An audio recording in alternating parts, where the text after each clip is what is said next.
Manuel Vázquez, voceiro nacional do Bloque Nacionalista Galego. Moi boas noites. Boas noites. Mañá reúnense por terceira vez en Madrid a Xunta e o Goberno Central no marco do diálogo sobre a Lei de Caixas. Que sensacións ten vostede despois das xuntanzas da semana pasada?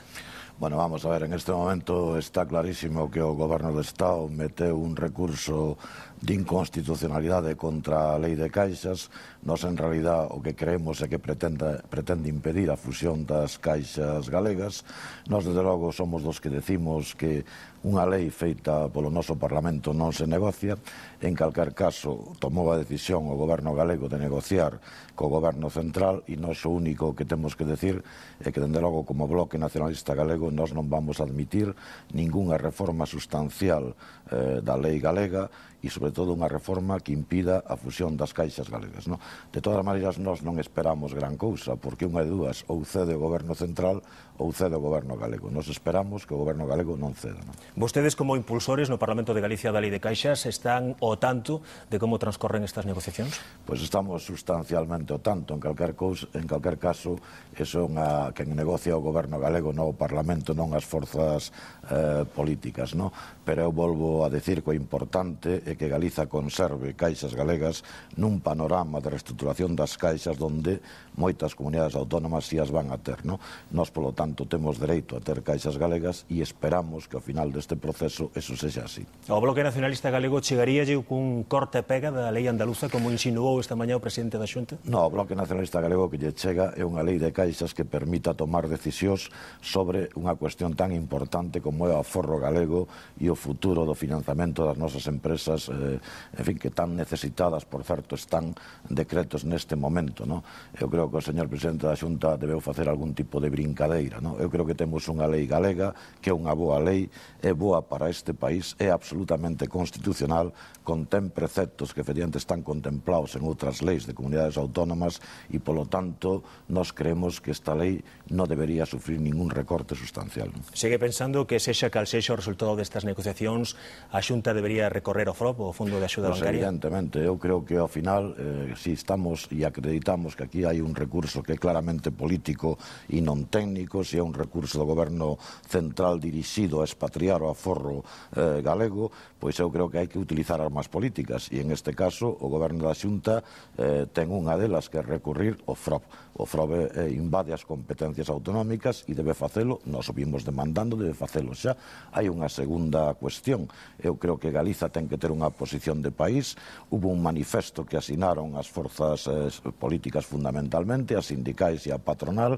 Ese manifesto debería servir de base para unha gran movilización neste país. Eu estou convencido que o Goberno Central solo cederá na súa posición si advirte costes políticos. Esa vai a ser a clave.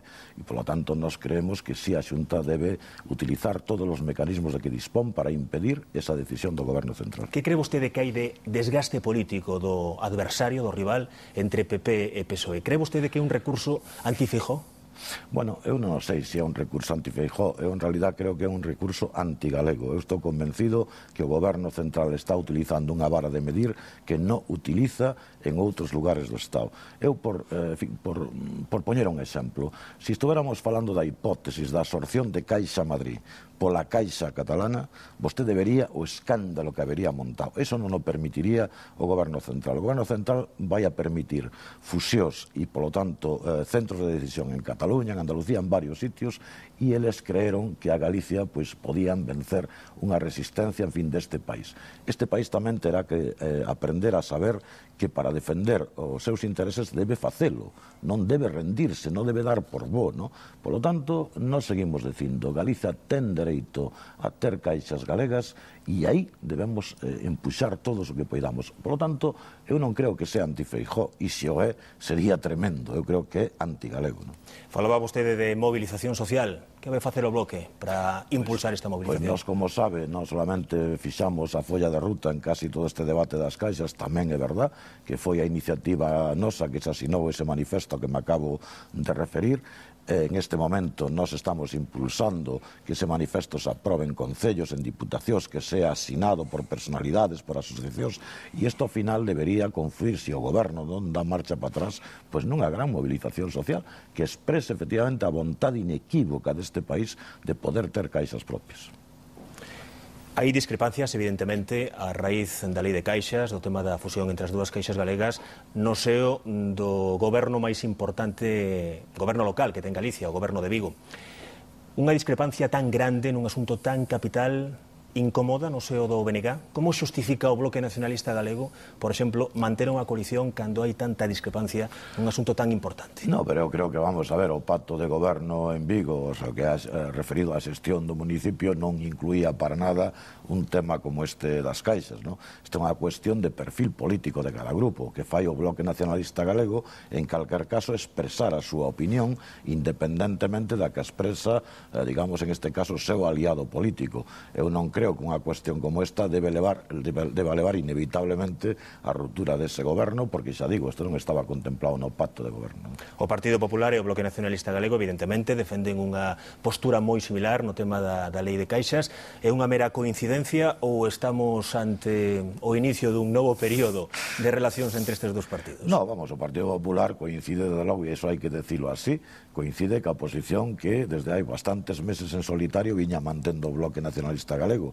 Eu quero decir que, bueno, con toda a humildad, pero tamén con toda a firmeza, que fomos nós quen impulsamos a moción do Parlamento Galego referida á necesidade dunha nova lei de caixas o que tuveran o centro de decisión no noso país. Fomos nós quen presentamos no Parlamento o proxecto de nova lei de caixas que logo se tuvo en consideración e, por último, tamén, por referirme a isto que xa decía antes, fomos nós quen impulsamos o manifesto. A partir de aí, efectivamente, nós coincidimos con calquera que queira defender que as caixas sigan sendo galegas, en este caso co Partido Popular. Pero eu estou seguro que non dará lugar a unha nova amistade, estou seguro que non, porque despois nos separan moitas outras cuestións. É dicir, que pararán aí as coincidencias, non? Entre os dos partidos. As coincidencias en política se producen sobre temas no que se poden producir. Nós non escapamos das coincidencias, non? Para nada, non? A nós xa nos gustaría que puidéramos coincidir todos en todos os proxectos necesarios para este país, pero, objetivamente, eso non é así. Falemos da situación socioeconómica, se lle parece, cal é a solución nacionalista á crise? Bueno, vamos a ver, estamos diante nun problema moi importante que non solamente é algo que se poida enunciar, ¿no? Estamos falando dunha crise económica profunda que está afectando claramente a miles e miles de persoas. Eso significa persoas que non saben se poden pagar a súa hipoteca, se poden levar un salario á súa casa o mes seguinte, ¿no? E agora, pues, estamos necesitando sair desa crise económica. Nós, de logo, que non avalamos son as receitas que se están poñendo en riba da mesa. Nós non creemos que sair da crise económica signifique seguir cargando os impostos sobre as clases traballadoras, que signifique pensionazos, nin que signifique recortes salariais ou dereitos dos traballadores. Nós creemos que é necesario ir hacia outro modelo económico, e para eso, desde logo, os estados e todos os gobernos o que teñen que facer, de logo, é meter en cintura a eso que se dan chamar os mercados financeiros. Hai que ir a unha reforma fiscal de maneira que quen máis ten, máis paga, e hai que conservar os dereitos dos traballadores, entre outras cousas, tamén os salariais, entre outras cousas, porque ao final son os que tiran do consumo e reactivan a economía.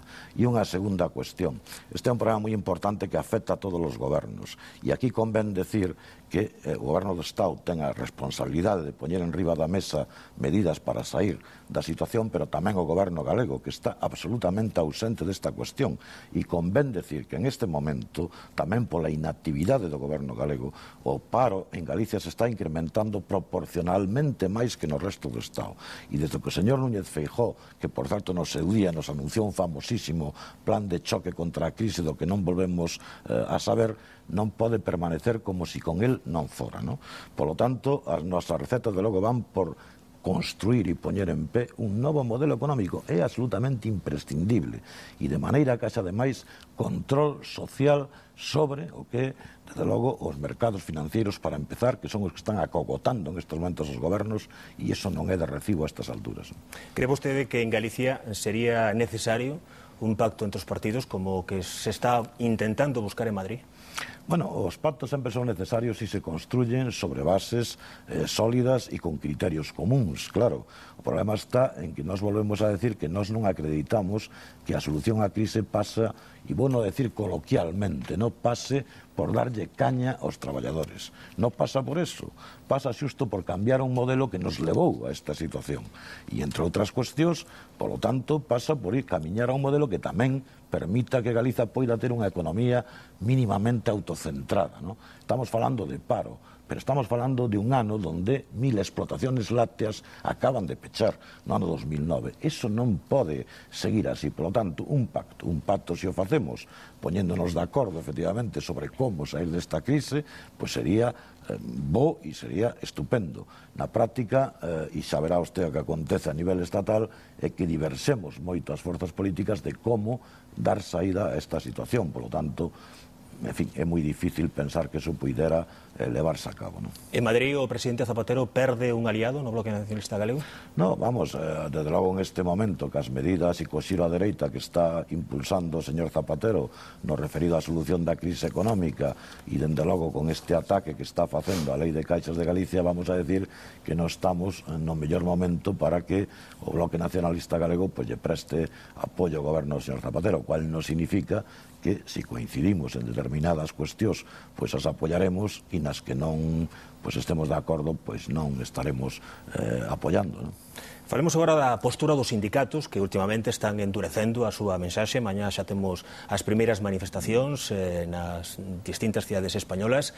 Cree vostede que os sindicatos están en condicións de convocar unha folga xeral? Cree que se dan esas condicións para que esa folga xeral se plantexe? Bueno, é unha cuestión que teñen que plantear eles. Eu non son quen para, en fin, poñerme a diagnosticar se é necesaria ou non a folga xeral. En calquer caso, eu si creo que os sindicatos, e eles mesmos o creerán tamén, teñen un papel fundamental que é a defensa dos dereitos dos traballadores, non? E eu creo que por aí donde deben orientar a súa actividade. Despois eu non sei se valoran ou non a posibilidad de unha folga xeral ou que unha folga xeral sexa a única solución para expresar a disconformidade con unha determinada política. Eso non me corresponde a min, non? Desde a súa perspectiva, de todas formas, de actor político principal, cree vostede que se o goberno central fose doutra cor, os sindicatos serían máis belixerantes? Bueno, eso xa sabe vostede que se fala deso moito. Eu tampouco sei, eu non estou na cabeza dos dirixantes sindicais e menos na cabeza, e xa sei que vostede se refire basicamente á Comisión UGT, dos dirixantes sindicais de Comisión UGT. Esa é unha pregunta que efectivamente sería mellor que ya fixera a eles, non? Volvemos sobre a economía galega, ano 2010, perspectivas de crecemento, segundo as contas da Xunta, sobre todo grazas ao Xacobeo. Cree vostede que realmente o Xacobeo é o plus de resistencia que temos na nosa economía este ano? Bueno, a min teño dito máis dunha ocasión que aos santos se lle poden pedir moitos milagres, pero non se lle pode pedir tamén que solucionen a crise económica, e dá a impresión de que o goberno galego casi se encomenda a Santiago Apóstol para sair da crise, non?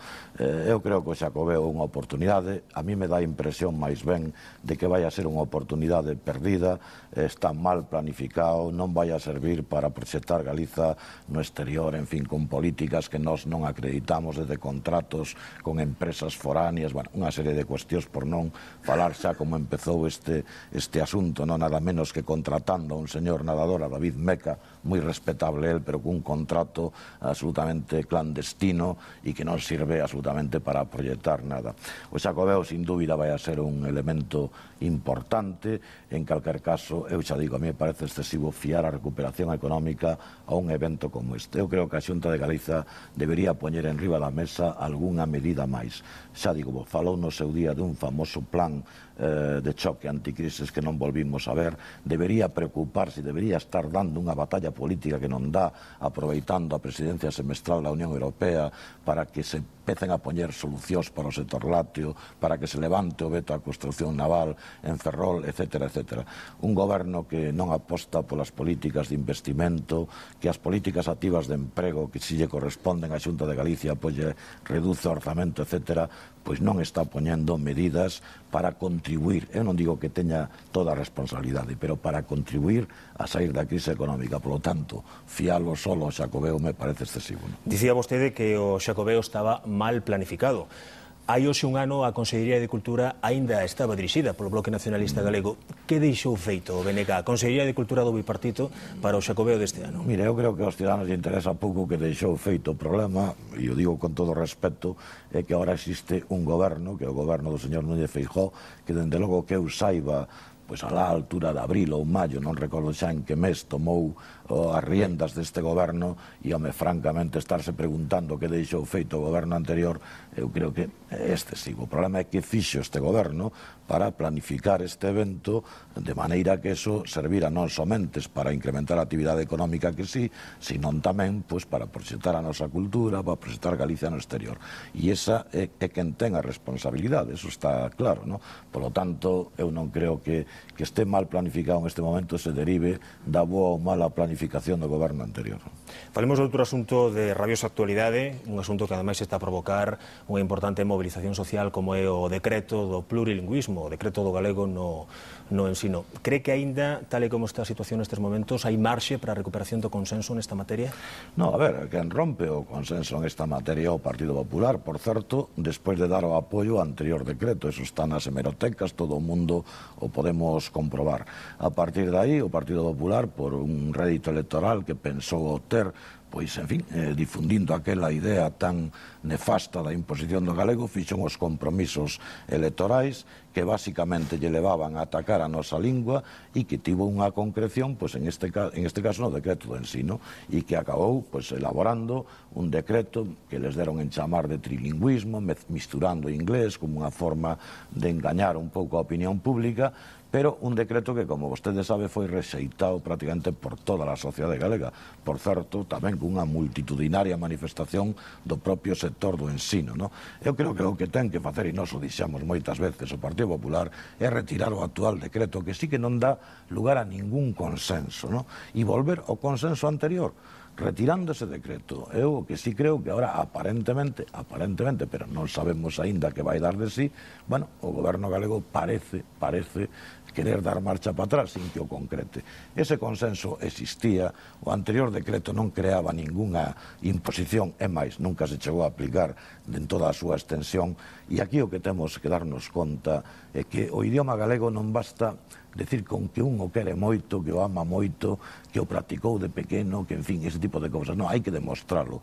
E un goberno o que ten que facer é poñer en pé medidas legislativas que fagan posible que, no caso este que falamos do ensino, ao final do proceso, os alumnos e as alumnas sexan competentes en idioma galego e idioma español. Despois, o que usen ou non usen, eso é cousa deles.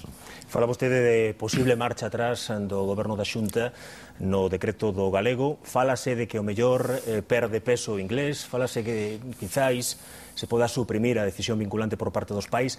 O Bloque chegaríalle con estas dúas cousas? Eu volvo a decir, ao Bloque que lle chega é con que retiren o decreto, e se eu precisamente vostede fai referencia a eso, que hai moita rumoroloxía, non sabemos exactamente aínda o que vai a pasar, pero cando un se equivoca e un di que quer oír a sociedade, e a veces o señor Núñez Feijóo presume deso de oír a sociedade, eu creo que a sociedade se expresou con toda a contundencia, desde a Real Academia Galega hasta o Consello da Cultura Galega, pasando por todo tipo de asociacións, non? Por tanto, eu creo que o máis prudente é, en fin, pensar que un se equivocou, o goberno do señor Feijóo, e volver, xa digo, a aquel consenso, e volvo a decir, donde o Partido Popular sí estaba hasta que decidiu rompelo, non? Imos recuperar algo da súa resposta anterior sobre a presidencia española da Unión Europea. Galicia está aproveitando esa presidencia semestral? Pois a mí me dá a impresión de que non. Eu, desde logo, unha das cuestións que fixen recentemente foi entrevistarme co señor Zapatero e, desde logo, poñerlle en riba da mesa a necesidade dunha axenda galega dentro da presidencia semestral da Unión Europea. Pero a mí me dá a impresión de que quen tería que liderar esa cuestión, que o goberno galego, o señor Núñez Feijóo, non está facendo os esforzos necesarios, os esforzos políticos para que eso se ache así. E, polo tanto, a mí sí que tamén creo que vai a pasar a presidencia semestral sin que os nosos problemas históricos, que ademais supoñen unha absoluta injusticia para o noso país, se poidan resolver aproveitando esta presidencia semestral. A mí me chama a atención que un ministro como o señor Sebastián outro día, non sei se no Congreso, no Senado, non recordo, se permita o luxo de decir que, bueno, que eso de ir a negociar o levantamento do veto da Constitución naval en Ferrol, pois bueno, xa veremos. E que eso non provoque unha reacción política contundente, eu creo que explicita unha deixadez de funcións por parte do goberno galego, en este caso, moi importante.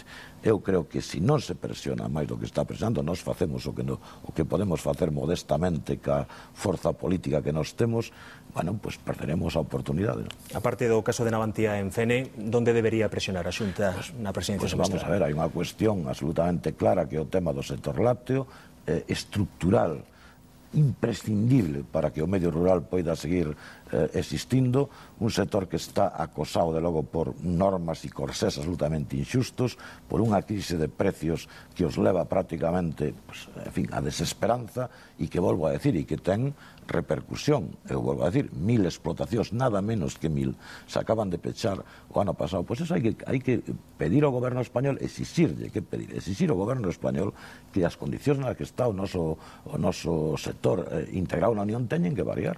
O tema de Navantia, o tema da pesca. Pero vamos, algo teremos que decir, sendo unha potencia pesqueira, e buscar unha política común de pesca que sea máis razonable para os nosos intereses. Tamén habría que preocuparse do tema das infraestructuras. É verdad que temos un ministro de Fomento que di que non hai ningún problema. Bueno, veremos se o hai ou non. Tamén están os fondos europeos en cuestión para dentro de non moito tempo. Hai moitos temas que tratar e desos debía preocuparse e ocuparse o goberno galego. O día 1 de marzo está a volta da esquina. Hai un ano o Bloque Nacionalista Galego e o PSDG-PSOE, o bipartito anterior, perderon as eleccións. Están dixeridos internamente no seo do BNG o resultado daquel 1 de marzo? Pois, de logo, absolutamente dixeridos, porque, como vostede entenderá, os ciudadanos son moi libres e, efectivamente, nas votacións expresan o que queren. En calquer caso, a decisión que tomaron foi a que foi e nós, de logo, aceptamos absolutamente.